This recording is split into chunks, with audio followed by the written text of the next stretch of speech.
दी print के YouTube channel को subscribe करें और ताज़ा अपडेट्स पाने के लिए बेल आइकन दबाएं। साल 2017 में बॉलीवुड एक्ट्रेस नीना गुप्ता ने इंस्टाग्राम पर एक प्यारी सी तस्वीर लगाई और उसके साथ एक कैप्शन लिखा, I live in Mumbai and working, I am a good actress looking for good parts to play.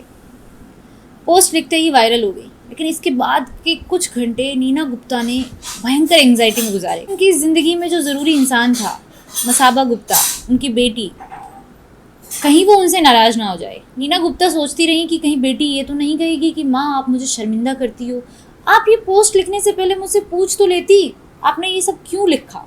लेकिन ऐसा कुछ नहीं हुआ। मसाबा ने अपनी माँ के लिए उतना ही सपोर्टिव कैप्शन लिखते हुए एक पोस्ट लगाया। चारों तरफ से तारीफें होने लगी, हेडलाइंस छपी।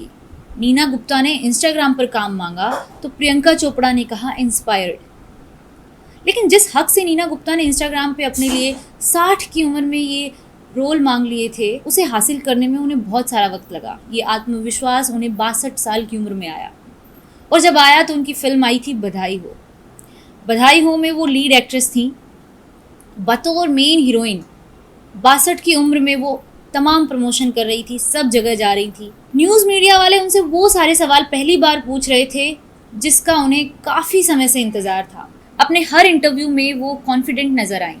लेकिन हमारे देश की एक शानदार एक्ट्रेस अपनी पूरी ज़िंदगी लो सेल्फ इस्टीम में जीती रही। संस्कृत में एमए और एमफिल करने वाली एकेडमिकली ब्रिलियंट स्टूडेंट बाद में नेशनल अवार्ड जीतती है, एनएसडी की टॉपर रहती है। लेकिन क्या आप जानते हैं कि नीना गुप्ता को ईना मीना डीका नाम की फिल्म में भिखारियों का रोल मिला था। वो शक्ति कपूर के एक गैंग में एक भिखारी बनती हैं। उनका रोल इतना था कि एक्शन बोलते ही उन्हें भागना था और रुक जाना था। तो नीना गुप्ता डेविड धवन के पास गई एक रिक्वेस्ट लेते हुए कि सर एक दो लाइनें आप मुझे इसमें दे सकते हैं क्या। तो डेविड धवन ने उनके ऊपर चिल्लाया कि क्या बात कर रही हो, तुम्हें क्या लाइनें चाहिए। नीना गुप्ता चुपचाप वापस आ गई और अपना सीन कर लिया। जूनियर आर्टिस्ट के साथ ऐसा ही तो होता है, खाने की लाइन में लगना पड़ता है, फिर उन्हें हफ्तों तक अपने सीन का इंतज़ार करना पड़ता है, कभी कभी डायरेक्टर प्रोड्यूसर की डांट भी खानी पड़ती है। और नीना गुप्ता के साथ भी ऐसा ही तो होता आ रहा था।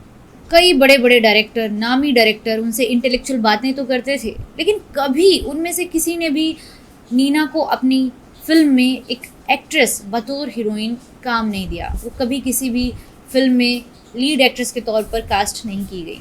तो जो मैंने किस्सा आपको सुनाया है वो नीना गुप्ता की ऑटोबायोग्राफी से है, जो हाल ही में रिलीज़ हुई है। इसका नाम है सच कहूँ तो। हेलो नमस्ते, मैं हूँ ज्योति यादव और आप देख रहे हैं द प्रिंट का किताबों वाला सेगमेंट जिसका नाम है पेज टर्नर। और सच कहूँ तो इस बार वाला पेज टर्नर सही मायने में पेज टर्नर है। एक के बाद एक चैप्टर आप पढ़ते ही चले जाते हैं। इस किताब को छापा है पेंगुइन ने, और जो किताब के चैप्टर्स हैं वो ट्रूली सच में नीना गुप्ता की लाइफ का एक रिफ्लेक्शन है। जैसे लड़की बिगड़ गई, लल्लू लड़की, या फिर चोली के पीछे क्या है, या फिर इनाम बट नो काम, या फिर आप जा सकते हैं, नमस्ते वगैरह वगैरह। तो किताब की शुरुआत में ही नीना गुप्ता अपने जीवन से जुड़े कई सारे मिथ्स को नकार देती हैं, खारिज कर देती हैं। वो सारे मिथ जो ओवर द इयर्स मीडिया ने उनको लेकर बनाए हैं, जैसे कि वो ओरिजिनल रिबेल हैं, वो अनअपोलोजेटिक हैं, वो सेल्फ कॉन्फिडेंट हैं, वो बोल्ड हैं, वो बिंदास हैं। जैसे जैसे आप किताब के पन्ने पलटते जाते हैं तो आप एक ऐसी लड़की की ज़िंदगी में झांक कर देखते हैं जो ब्रोकन है, जो हर वक्त कॉन्फिडेंट नहीं है, who does not take herself seriously, और जो सेल्फ डाउट से घिरी हुई है।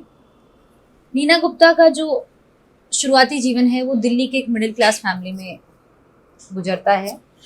उनका जीवन उन लाखों लड़कियों जैसा है जिनको ससुराल में एक परफेक्ट बहू के रोल के लिए तैयार किया जा रहा होता है, या जिन्हें फैशनेबल कपड़े पहनने की इजाज़त नहीं होती है, या जिन्हें लड़कों से बातचीत करने की इजाज़त नहीं होती है, या जिनका जो रोमांस का पूरा आइडिया है वो हिंदी फिल्म के गाने देखकर शुरू होता है, या जिन्हें सैनिटरी नैपकिन लेने के लिए बाहर नहीं भेजा जाता है। वो सारी चीज़ें उनके आसपास हो रही थी। लेकिन नीना गुप्ता का जीवन थोड़ा सा अलग इसलिए था क्योंकि इनकी मदर जो थी वो डबल एमए थी, और वो अपनी लड़की को करियर ओरिएंटेड बहुत रख रही थी। वो चाहती थी कि नीना गुप्ता जो है आईएएस बने। लेकिन उनकी माँ का नीना की लाइफ में बहुत प्रभाव रहा, क्योंकि कॉलेज टाइम से ही वो उन्हें फैशनेबल कपड़े ला कर देती थी, उन्हें पढ़ने के लिए मोटिवेट करती थी वगैरह वगैरह। लेकिन 60 के दशक की दिल्ली ऐसी थी, ये जानकर बहुत ताज्जुब और हैरानी होती है खैर, नीना गुप्ता के बारे में आज से 4 साल पहले जब भी बात होती होगी तो ज़्यादातर लोग उनके और जो क्रिकेटर विवियन रिचर्ड्स हैं उनके रिश्ते के बारे में ज़्यादा क्यूरियोसिटी रखते थे। उनके बारे में सबसे ज़्यादा पढ़ा भी जाता है। अभी भी अगर आप गूगल पर जाएंगे तो आपको उससे जुड़े कई सारे किस्से मिल जाएंगे। लेकिन जितना मीडिया ने लिखा उतना कम नीना गुप्ता ने अपनी किताब में इस किस्से को जगह दी है। हालांकि वो विवियन से अपनी मुलाकात को बहुत अच्छे से डिस्क्राइब करती हैं। दरअसल उस वक्त वो राजस्थान में बंटवारा फिल्म की शूटिंग कर रही थी। उन्हें जयपुर की महारानी ने डिनर के लिए इनवाइट किया था, तो फिल्म के कई सारे सितारे वहाँ पहुंचे। मेहमानों की जो लिस्ट थी उसमें वेस्ट इंडीज़ के कुछ प्लेयर्स भी थे। इससे एक दिन पहले भारत और वेस्ट इंडीज़ का एक मैच था। मैच में वेस्ट इंडीज़ हार गई थी, लेकिन विवियन जो हैं वो ग्राउंड पर ही आंखों में आंसू ले आए थे। उनकी आंखें नम थी। और जब नीना लिखती हैं कि जब मैंने उन्हें देखा तो मैंने सोचा कि व्हाट अ वंडरफुल मैन, जो अपनी भावनाओं को छुपा नहीं रहा है, जो जाहिर कर दे रहा है। और जब एक दूसरे से वो मिले पार्टी में तो नीना ने उन्हें बताया कि वो कितना ज़्यादा प्रभावित हुई उनके पैशन को देखकर। लेकिन ये मुलाकात यहीं ख़त्म हो गई, इससे आगे बात बढ़ी नहीं। और कुछ समय के बाद में दोनों दिल्ली के किसी एयरपोर्ट पे मिले। उसके बाद नीना ने अपने जीवन के इस किस्से को ज़्यादा डिटेलिंग में नहीं बताया है, वो यहीं पर बात ख़त्म कर देती हैं। खैर, इस किस्से के अलावा उनकी लाइफ से जुड़ा एक और किस्सा है जो अब तक शायद उनके करीबी लोग जान रहे होंगे, लेकिन किताब के बाद बहुत सारे लोग जान जाएंगे। दरअसल जब उन्हें स्कूल के बाद कॉलेज भेजने की बारी आई तो उनकी मदर ने उन्हें LSR या फिर मिरांडा हाउस नहीं जाने दिया। सोचा कि लड़की हाथ से निकल जाएगी, तो उनका जो एडमिशन है वो एक वुमेंस कॉलेज जानकी देवी महाविद्यालय में करा दिया गया। ये सोचकर कि लड़कियों का कॉलेज है तो लड़की जो है बिगड़ेगी नहीं और हमारी नज़रों के नीचे रहेगी, उस पर नज़र रखी जा सकेगी। लेकिन यहाँ पर आकर जो है नीना गुप्ता का जो अफेयर है एक बंगाली लड़के जिसका नाम अमलान कुसुम घोष था से हो गया। अमलान जो है IIT दिल्ली में पढ़ाई करता था। दोनों की मुलाकातें होने लगी, क्लास बंक मारी जाने लगी, वो उनके साथ घूमती थी, IIT दिल्ली में भी जाने लगी। उसके बाद क्या हुआ कि जैसे जैसे दोनों का रिश्ता गहरा होता चला गया, नीना गुप्ता को बहुत कॉन्फिडेंस आने लगा, उनका जो है आत्मविश्वास बढ़ता चला गया। और एक दिन अमलान के दोस्त कश्मीर जाने का प्लान कर रहे थे तो नीना ने कहा कि उन्हें भी साथ चलना है, लेकिन ये बात घर पर कैसे बताई जाएगी। घर पर बताया गया तो माँ ने वही जो रटी रटाई बात सारी माएँ बोलती हैं कि जो करना है शादी के बाद करना है।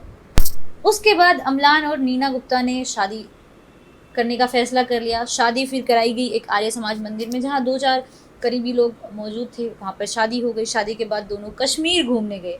ये बहुत ही मुझे पढ़कर एक आयरनी नज़र आई कि लड़कियों को घूमने के लिए शादी करनी पड़ जाती है। खैर, उसके बाद दोनों साथ रहे, 1 साल तक साथ रहे।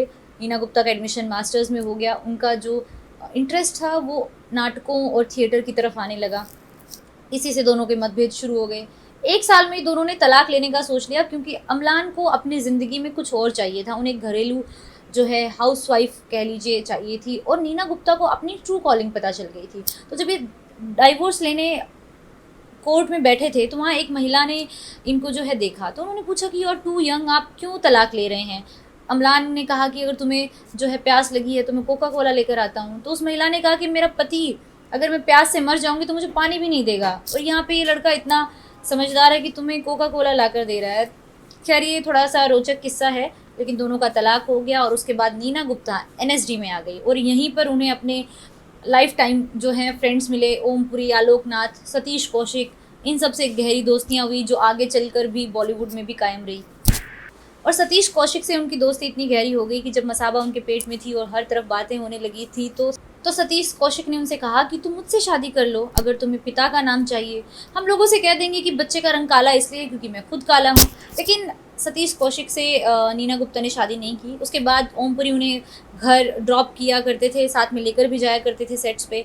तो कईयों ने कहा कि ओमपुरी से शादी कर लो, लेकिन नीना गुप्ता इस किताब में लिखती हैं कि he was my best friend और मैं उन्हें कभी उस नज़र से देखती नहीं थी, उनसे मुझे कभी प्यार नहीं हुआ, तो मैंने उनसे भी शादी नहीं की। इसके अलावा कई सारे गेय लड़कों के रिश्ते ढूंढे गए कि चलिए पिता के नाम के लिए इनकी शादी करा दी जाए, लेकिन नीना गुप्ता ने शादी का फैसला नहीं किया। हालांकि मसाबा को उन्होंने जन्म जरूर दिया। किताब में एक चैप्टर और है जिसका नाम है चोली के पीछे क्या है, और इस चैप्टर में इस पूरे गाने के पीछे की कहानी बताई गई है। हम में से बहुत सारे लोगों को लगता होगा कि इस गाने के बाद से ही नीना गुप्ता का जो करियर है वो एक ही दिशा में चला गया, या फिर उनकी छवि एक खास किस्म की बन गई। लेकिन नीना गुप्ता को अपने करियर के बारे में क्या लगता है ये पढ़कर आप समझेंगे। 1982 में एक फिल्म आई थी साथ साथ, और इस फिल्म में नीना गुप्ता ने जो है एक लल्लू लड़की का किरदार निभाया था। नीना गुप्ता लिखती हैं कि ये किरदार उनके साथ ऐसे चिपक गया था कि कई सालों बाद तक कोई भी फिल्म मेकर उन्हें अप्रोच करता था तो वो उनकी छवि इसी रोल में गढ़कर आता था। कभी किसी भी फिल्म मेकर ने उन्हें एक लीड एक्ट्रेस या हीरोइन के तौर पर नहीं देखा और उनके लिए बहुत ज़्यादा डिवास्टेटिंग हो गया, इनके करियर में बहुत ज़्यादा नुकसान हुआ।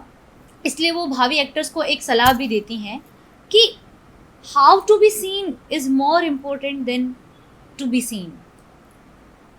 ये किताब पढ़कर हम सबको भी एक सीख मिलती है कि अगर ज़िंदगी में आप मेहनत करते हैं और आपके भीतर काबिलियत है, उसके बावजूद आपको एक मेंटरशिप की ज़रूरत होती है, क्योंकि throughout this book Neena Gupta इस बात पर जोर देती हैं कि उन्हें अपने करियर में कोई मेंटर या गाइड नहीं मिला, जिसकी वजह से वो राइट टाइम पर राइट डिसीजंस नहीं ले सकी। खैर, जब उन्हें चोली के पीछे है गाना ऑफ़र किया गया था तो उन्होंने ठुकरा दिया था। और क्यों ठुकराया था? क्योंकि कुछ साल पहले वो सुभाष घई के पास काम मांगने गई थी, तो सुभाष घई ने उनकी फ़ोटोज़ जो उन्होंने फ़ोटोशूट कराया था वो देखा तक नहीं और काम देने से साफ इनकार कर दिया। बाद में सुभाष घई ने उनसे रिक्वेस्ट किया कि आप एक बार गाना सुनिए, आप एक बार सोचिए। नीना गुप्ता शुरुआत में मना करती रही, लेकिन आखिरकार सतीश कौशिक जो उनके बहुत अच्छे दोस्त भी रहे, उनके इंसिस्ट करने के बाद उन्होंने जो है इस रोल के लिए हाँ कर दिया। और किताब में वो ये लिखती भी हैं कि इस रोल को उन्होंने करियर ऑल्टर कर देने वाला रोल बताया। उसके बाद कम से कम उन्हें लाइवलीहुड चलाने के लिए देश और विदेशों में शोज़ मिलने लगे और उनका जो कम से कम किचन तो है चल पा रहा था। खैर, आज के एपिसोड में इतना ही, लेकिन इसके अलावा भी अगर आप जानना चाहते हैं कि वो अपने पति विवेक मेहरा से एक फ़्लाइट के दौरान कैसे मिली, या फिर ये कि शक्ति कपूर उनके कॉलेज में बाइक पर घूमने आते थे और सारी लड़कियां उनको देखकर फिदा हो जाती थी, या फिर ये कि विकास खन्ना से उनकी दोस्ती फ़्लाइट में कैसे हुई, या फिर ये कि सोनी राजदान जब उनकी रूममेट हुआ करती थी, जब वो आउटडोर शूट पर जाते थे तो साथ में रहते थे, उनकी बातचीत क्या हुआ करती थी, या फिर ये कि टीवी और नाटकों की जो दुनिया है 90 के दशक में कैसे बदली, 2000 में कैसे बदली। ये सब चीज़ें जो हैं इस किताब को पढ़कर आप इंडियन सिनेमा को भी ट्रेस कर सकते हैं।